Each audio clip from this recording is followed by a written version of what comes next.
Well, welcome everybody. For today's lesson, this part of the story and next week's part of the story has so many details to it. I find it fascinating, and so I always read up. Every time I get to this, I read up to review and make sure my information is correct. The best book I found to cover all the things I've been sharing with you is called A History of Israel by John Bright. This, for many pastors, much older and more seasoned than I am, this is found on all of their bookshelves. So I noticed that, got a copy myself, and recognized its greatness. So I'll have this on this front table right here afterward if you want to come check it out. I mean, don't steal it. Look at it. I'll need it for next week. As you guys, not literally, check it out. Okay, so in today's story, we are still in the 5 C's of the story of God. We are in the covenantal period: creation, covenant, Christ, church, and consummation. We're in the covenantal period. We've broken up the covenantal period into 7 different sessions out of our 14 gatherings. That's because that's the majority of the content of actual scriptures. Last week we covered the most difficult part of the scriptures for me, and that's the claiming of the Holy Land and all the violence and the things that take place to do that. Just to point out some timeline differences, the period of settling in the Holy Land tribally spread out over the 11, because remember the Levites, the 12th group, didn't get their own land, spread out over 11 different regions and governed by judges. That period lasted just about 350 years. It's a pretty good long period that lasted. What we're going to talk about today only lasted about 100 years. And yet it's the period that people talk about the most. That's King David, King Saul, King David, and King Solomon, the United Kingdom. That happened it was very short-lived, the united part of the church, or part of the kingdom. And then afterward, I put these dates up here just to foreshadow what we're going to do next week. The kingdom ends up splitting in 2 after Solomon. And the northern kingdom was named Israel because it was made up of the majority of the tribes of Israel. The southern kingdom was called Judah because it was made up mostly of Judah and also part of the tribe of Benjamin. The northern tribe falls much sooner than the southern kingdom falls. And so the period lasts, even looking at just the southern kingdom, from 926 to 586, if you're good with quick math, that's about 350 or so years again. So this period of the divided kingdom lasted way longer than the United Kingdom. Okay? Just to put things in perspective. But the scriptures pause and write a lot about what happened during the United Kingdom time. The majority of these writings occur in 2 books written after the name of the priest/prophet of that time. Who is that? Samuel. You notice the books aren't 1st and 2nd David. They're 1st and 2nd Samuel. 1st and 2nd Kings is where we'll be looking for next week's, because, like it's named, there are tons of kings, because lots of revolts, different people rule the nations. Okay, so we're going to use your handout as a flow of our discussion for today. And the first thing we need to know is, if you remember, during the period of the Judges, after Joshua led the Hebrews into the Holy Land to claim it, they didn't follow God to the letter of the law, and they let a lot of these tribes survive. A lot of the foreign tribes, a lot of the Canaanites, the Hittites, all these other little tribes. At the very beginning of the book of Judges, which is Joshua describes the takeover of the land. Judges talks about the way the land was governed and run after it was taken over. At the very beginning of the book of Judges, after the conquest of Joshua, it mentions that because the Hebrews didn't follow God to the letter of the law, even though it was ruthless to do so, they didn't obey God and allowed a lot of these countries, a lot of these tribes to live that were foreign to them. God was going to use those tribes as a thorn in their side, a thorn in the side of the Hebrews. In fact, it's going to get much worse than just a thorn in their side. It's going to get downright a survival issue for the Hebrews. And that's where the story picks up with the need to have a king. The issue, and the first thing we're going to discuss, is the difference between the one primary group of the Philistines. And you've heard of the Philistines. They had a giant named Goliath. Okay. And again, that story, although it's believed to be true, it's also symbolic. That Goliath, I mean, he represents might. The Philistines had band together. They had a standing army of their own. They lived one era ahead of the Hebrews in terms of military tactics and strength. They had resources of iron that the Hebrews didn't have. They had chariots that the Hebrews didn't have. They picked battle locations that were strategic to their military weapons and their resources, and many times would draw the Hebrew people into battles that the Hebrews just couldn't win, unless it was an absolute miracle. So what ended up happening at one point, well, let me say this real quickly. Because Israel, they were tribal, there wasn't a united standing army.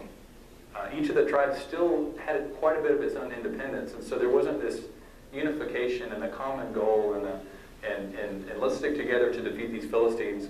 One tribe would be attacked, and maybe two other tribes would come to help, instead of all 12 banding together. Does that make sense? A divided house will fall. So they had this issue of it being divided, and the Philistines knew that and took advantage of it. So at one point, Israel, their leadership, determines that they're called to go for their own survival to battle at it's a place called, this place comes up several times in the scriptures. This is a valley. It's a valley near this town. It's where they go to battle the Philistines in this major battle. In order to win, they decide to bring down from Shiloh, which is where most of the priests lived, they bring the Ark of the Covenant. Remember the Ark of the Covenant? It contains the Ten Commandments. They bring the Ark down to the battlefield. Why would they do that? Right.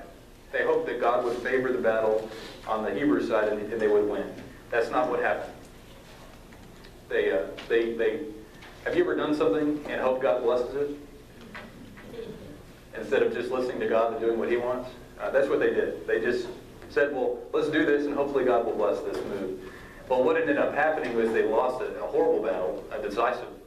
It changed the history of the people. All the priests were slaughtered except for one who escaped. The ark was stolen and it was taken over by the Philistines. The Philistines end up a few years later returning it only because it cursed them to have it. So everybody lost in that scenario. And so that's the situation. After 350 years of living in the land, this was the final blow that called the Hebrew people to come up with something else. This isn't working. If we continue to live like this, we are going to die. The Philistines completely owned the Hebrews at that point. They owned them. They had their number. They did whatever they wanted. They didn't slaughter them all, but they could tax them. They could use them for slave labor. It was rough times. Reminded the Hebrews quite a bit of Egypt. And so it was during these days that a man, who was a boy at first, was under the care of a prophet named Eli back at Shiloh. That's where the ark had originally been. And this boy that was there was raised up, and his name is Samuel. The two books are named after him, 1st and 2nd Samuel. And Samuel grew up as a righteous priest, and he took on the role of it's argued whether or not he was officially or not, but the role of what most of us would call as a prophet, and that he heard from God and he spoke on behalf of God to the people. And so Samuel desired two things.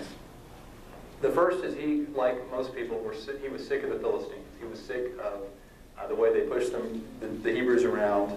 The second thing that was really bothering him was that the priesthood had become so corrupted. The Word of God was not, the Scripture said, the Word of God was not heard or spoken in the land for many years. It was a dark period. He thought, believed, that much of the issues that the Hebrews were facing were also spiritually rooted, not just economically, like most of us believe, not just economically or militarily, but there were some religious or spiritual issues.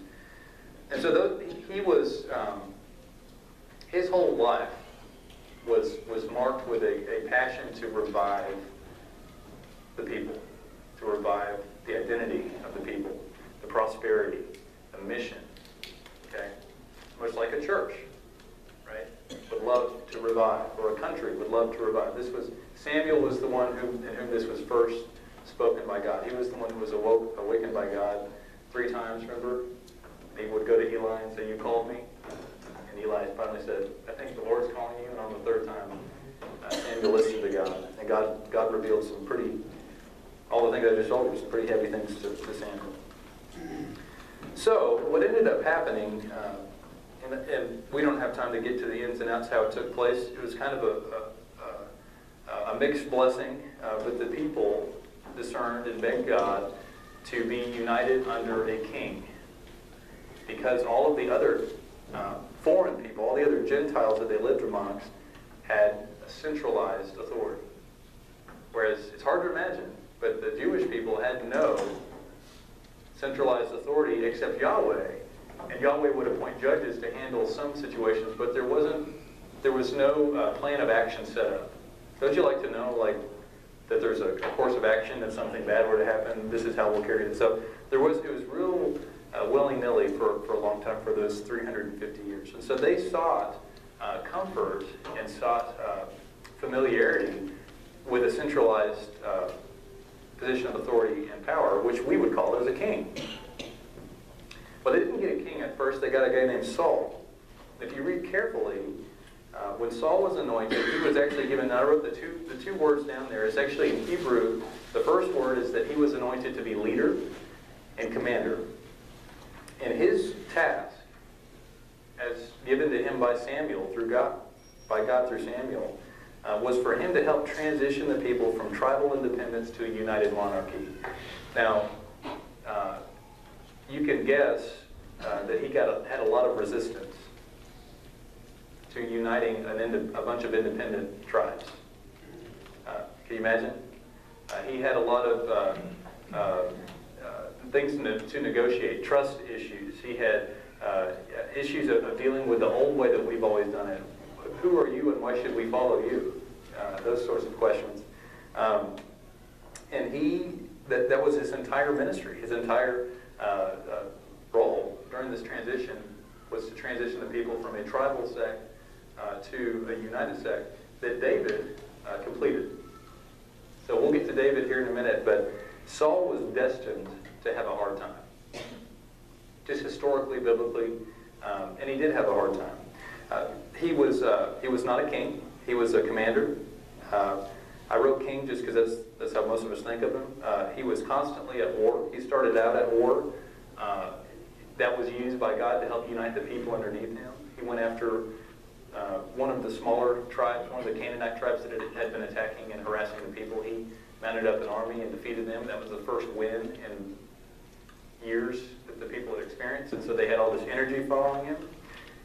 He didn't live in a palace. He lived in a fortress. Let's see.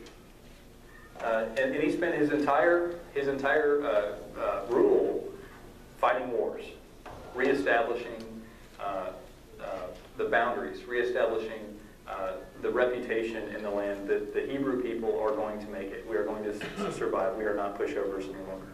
That's what he did. And for better or for worse, whether that was inspired or not, historically that's what took place under his leadership.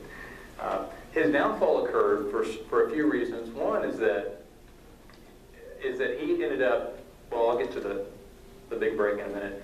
Under the stress, biblically it's told that he was sent a spirit from Yahweh to gloom his spirits.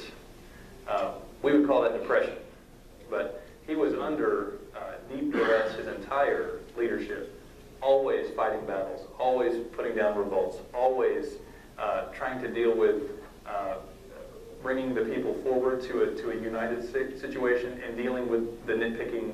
This isn't the way we've done it in the past. You ever heard of that? And so he lived the stress. Okay. Have you noticed the United States, the presidents of the United States, they age much more quickly than us, the normal people. And so just imagine that he's under all this stress, and so it builds up in him, and he goes. By the time he dies, he's not quite sane. He does some things to hurt the people that are closest to him. He ends up breaking with Samuel. We're not sure what did it. Some scholars argue that Saul's tactics broke the Torah, the law of what it means to engage in warfare, and Saul was a little bit too aggressive. And so that's what a lot of scholars say. But at some point, there was a disagreement between Samuel the prophet, who's the guy that carries all the... Without Samuel's endorsement, you're in trouble. So Samuel's endorsement left Saul. They started to break apart. And it's important to recognize that Saul was selected. Do you remember what Saul looked like? Looked like John Wayne. Looked like John Wayne, yeah. Looked like the Marlboro Man. He was tall. Said he stood head and shoulders above the rest. He was fit. He was charismatic. And so the first leader that was selected to help make this transition was somebody who was attractive, somebody people looked toward. He was not, born royalty, right? Because he was the first king. And so now you're living in a situation where his whole authority was based, and credibility was based on an endorsement by Samuel, which he no longer has, and his charisma, which he no longer has. You see that? And who comes up on the scene that is a charismatic person? David. Okay. David. So David becomes popular. Saul begins to lose his mind. David is actually employed by Saul, to play the harp. He plays the harp specifically to help Saul with his depression, to help Saul with this anxiety, whatever he's got going on. Saul finally recognizes that David is most likely going to be the next popular person in the land, the next king, the next leader or commander. And so he starts to attack Saul, or to attack David in strange ways, so that David finally determines that he needs to just leave town for his own survival. This is something that the scriptures tell the story back and forth so quickly, it's hard to follow. But David actually finds himself in cahoots with two groups. One are outlaws that never once recognized Saul's authority. And even worse, in our telling, is that David began to buddy up with the Philistines. And while David is employed because he's a charismatic leader, a military man, he knows what he's doing, he can inspire others, he's actually employed by the Philistines. It's a strange part of the story. And so while but he retains complete loyalty to the Hebrews. So the Philistines are doing all sorts of stuff for their military, not just messing with the Hebrews. And so finally what ends up happening is about a generation after, remember this battle that stole the ark before King Saul? Well, King Saul ends up going out to battle against the Philistines back here. And it's at this battle that Saul ends up losing his life. And 3 of his sons die. Remember Jonathan? Jonathan was one of David's best friends. Another one of Saul's kids, Michal, his daughter, Saul's daughter, was David's wife. So the family had begun to, David was wrapped up in the whole family of Saul. So it was really an awkward situation. David, in the scriptures, did not go to that battle. And the Lord saves him from having to make a difficult choice, you see. Because he's leading Philistine armies against his own people. So the Lord, and it wasn't his own choice. Like there was something that came up. It doesn't get into it, but he didn't have to go and lead in that battle. Kind of an interesting part of the story. Did y'all know that? That book pointed it out to me. Then I read it. I was like, oh, that's right. Yeah. Just thinking about these outside books. Okay, so that was the final the final battle between Saul. He loses his life, and so what happens after this? And real quick, just to sum up what happened under King David's leadership, is that all the authority and power that had to take place after this hard transition began to become centralized under him, under one person. That's why they call Jerusalem the city of David. Like it's strange to have a human to have all this power under him. It was a foreign concept for the Hebrews. So David is now this charismatic leader, and everybody loves him. Saul has a son named Eshbad, and I've got it down here, Eshbad versus David. Eshbad ends up